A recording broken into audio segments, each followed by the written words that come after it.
guys. Hello. Good morning. Good morning. And Good morning to you. welcome to ECJ And this is our first episode. episode. Yes. So, And by ECJ we mean Electra. Charles And J. Lou. and we are here to Help you guys. about your Love problems or whatever problems you have. yes. Literally. So, we have our letter here. Where's our letter? my Oh, God. we're Where is it? What a way. Oh my God. We have Okay, our so letter. our first letter is from Mac. He's 17 years old and He is. yeah, he's a guy. And this is his problem. This is his problem. Oh, move. Okay. They're gonna go out for a while and I'm gonna read some message. Ouch. Okay, let's see. Hello, I'm Mac, 17, an accountancy sophomore student. And believe it or not, I think my relationship is sinking. I really need your help. I used to be really happily in love with this wonderful girl. Ideal girlfriend kasi siya eh. Sweet, maalaga, at lagi niya sinasabi sa akin na mahal niya ako. Ano pang ideal yung hinahanap mo? Couldn't ask for more. 6 months na kami at sa 6 months na yon, masasabi kong wala akong pinagsisihan. Sobrang saya ko pagkasama ko siya. Yung tipong excited ako gumising araw-araw just to read her text messages. She makes every day of my life complete. Not until I accidentally found out that she joined a sorority. Sobrang nasaktan talaga ako. Feeling ko nagmukha akong tanga. At alam mo yung feeling na lahat sinasabi mo sa kanya. Sobrang pinagkakatiwalaan ko siya tapos paglilihiman niya pala ako. And even worse, sa iba ko pa nalaman. Actually, her friend told me. Kung di pa sinabi, di ko pa malalaman. Nakaka-disappoint talaga. Sobrang nakakainis. Ako nga, di ko naisip na sasali ako sa ganun, pero siya kababae niyang tao eh. Wala akong makitang rason kung bakit niya kailangan gawin yun. Siya lang naman ang iniisip ko eh. Akala ko, iniiwasan niya lang ako. Yun pala, kaya di siya nagpapakita. Ayaw niya mapansin ko yung mga pasa sa binti at mga hita niya. I had the chance to talk to her last night.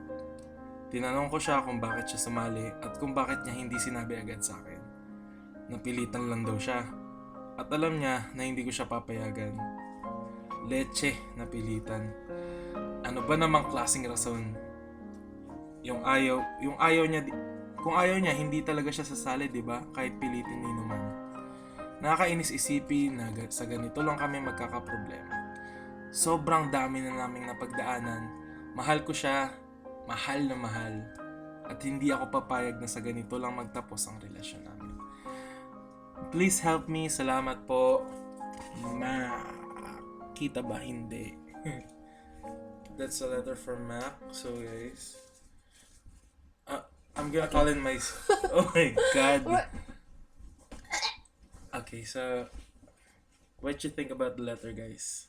First of all, thank you, Max, sa pag-send ng letter. Thank you for this letter, So Mac. nice of you.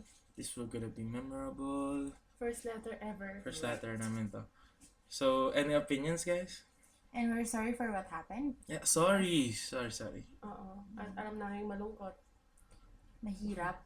Ganyan kasi talaga eh. Diba? It's like, pero, important thing is, like, you have to talk to her, literally.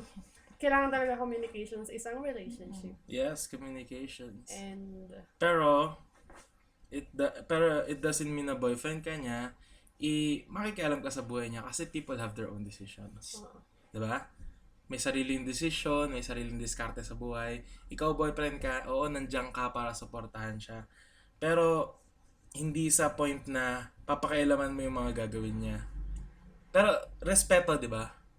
Respeto sa kung anong gusto niya gawin. Respeto sa kung anong mga desisyon niya. Yep, respeto.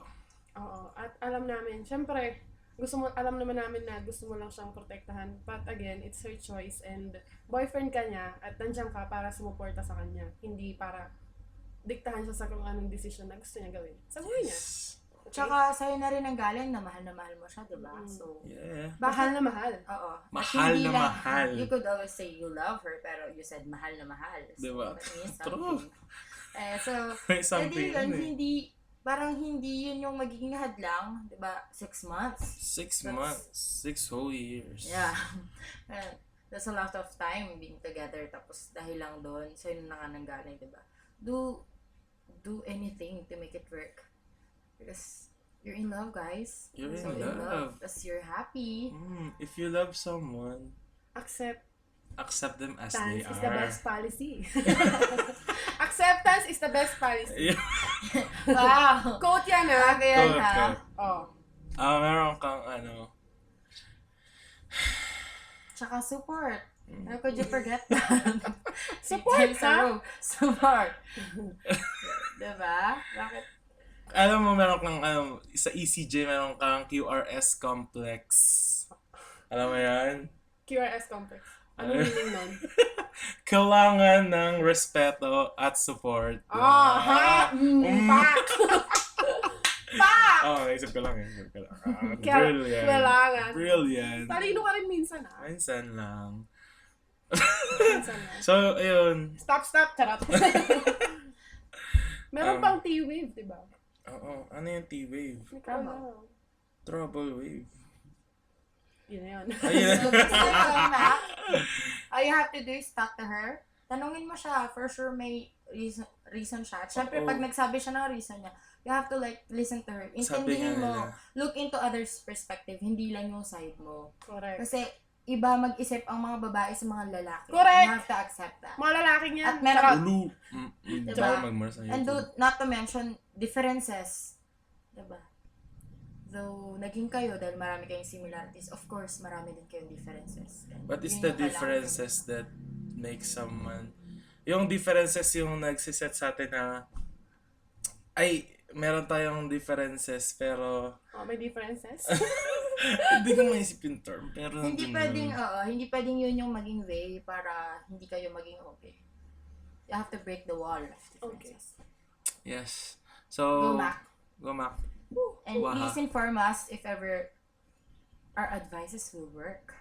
I Yes. bet they will. Sana. Sana Keeping our sana maging ayos kayo. Thanks, Mac. And thank you. And thank you for all the people who watched. And again, this is... E. Si... J! Puso namin ang problema nyo! Bye guys!